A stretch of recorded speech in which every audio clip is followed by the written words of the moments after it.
आज की इस वीडियो हम बात करने जा रहे हैं गैर मजुरवा ज़मीन के बारे में, जो ज़मीन पे आम व्यक्ति कब्जा कर सकता है और वो भी कानूनियन तरीके से। इसी के बारे में आज की इस वीडियो हम बात करने जा रहे हैं। तो देखिए, गैर मजुरवा ज़मीन जो होता है, जो सरकारी ज़मीन को गैर मजुरवा ज़मीन कहा जाता है, ये मुख्य रूप से दो प्रकार का होता है। इसका पहला प्रकार होता है गैर मजुरवा आम और दूसरा प्रकार इसका होता है गैर मजुरवा खास। तो गैर मजुरवा आम जो ज़मीन है उस पर आम व्यक्ति का ही कब्जा होता है, यानी कि आम व्यक्ति के फायदे के लिए गैर मजुरवा आम ज़मीन होता है। वही यदि गैर मजुरवा खास ज़मीन का बात करें तो गैर मजुरवा खास ज़मीन जो होता है ये कोई खास व्यक्ति के कब्जे में रहता है, या फिर कोई खास व्यक्ति गैर मजुरवा खास ज़मीन पर कब्जा कर सकता है, वो भी बिल्कुल कानूनियन तरीके से। यानी कि यदि शॉर्ट में इसको कहा जाए तो गैर मजुरवा आम ज़मीन जो है इसका बंदोबस्ती नहीं हो सकता है, और गैर मजुरवा खास ज़मीन जो है इसका बंदोबस्ती हो सकता है। तो चलिए सबसे पहले हम लोग बात कर लेते हैं कि गैर मजुरवा आम ज़मीन किसको कहते हैं। तो ये ज़मीन जो है गैर मजुरवा आम ज़मीन, ये आम व्यक्ति का यूज के लिए होता है, यानी कि इस पर कोई एक व्यक्ति यदि चाहे तो कब्जा नहीं कर सकता है। जैसे मान लीजिए कोई सरकारी ज़मीन है जिस पे प्लेग्राउंड है, यानी कि बच्चे को खेलने के लिए मतलब प्लेग्राउंड है, तो ऐसे स्थिति में कोई एक व्यक्ति का तो बच्चा नहीं खेल सकता है, सभी का इस पर समान अधिकार होगा।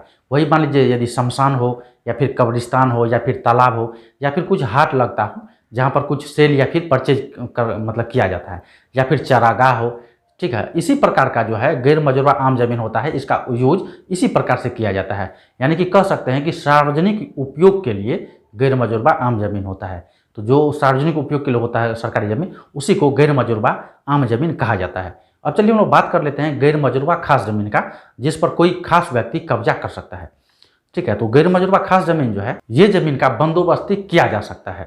यदि कोई गैर मजुरवा खास ज़मीन खाली पड़ा हुआ है, ठीक है, उसका कोई मतलब सार्वजनिक उपयोग नहीं हो रहा है, तो ऐसे स्थिति में कोई भी व्यक्ति के द्वारा उस पर कब्जा किया जा सकता है, लेकिन कुछ कंडीशन है। अब मान लीजिए जो गैर मजुरवा खास ज़मीन पर आप कब्जा करने जा रहे हैं, पहला तो ये है कि ये ज़मीन आपका पंचायत में होना चाहिए। और आपको बता दें गैर मजुरवा ज़मीन लगभग सभी पंचायत में होता है। तो आपको भी यदि फाइन करना है गैर मजुरवा ज़मीन, तो आप अपना पंचायत में फाइन कर लेंगे, तो ये कहीं ना कहीं जरूर होगा गैर मजुरवा ज़मीन। ठीक है, गैर मजुरवा खास ज़मीन आपको मिल ही जाएगा।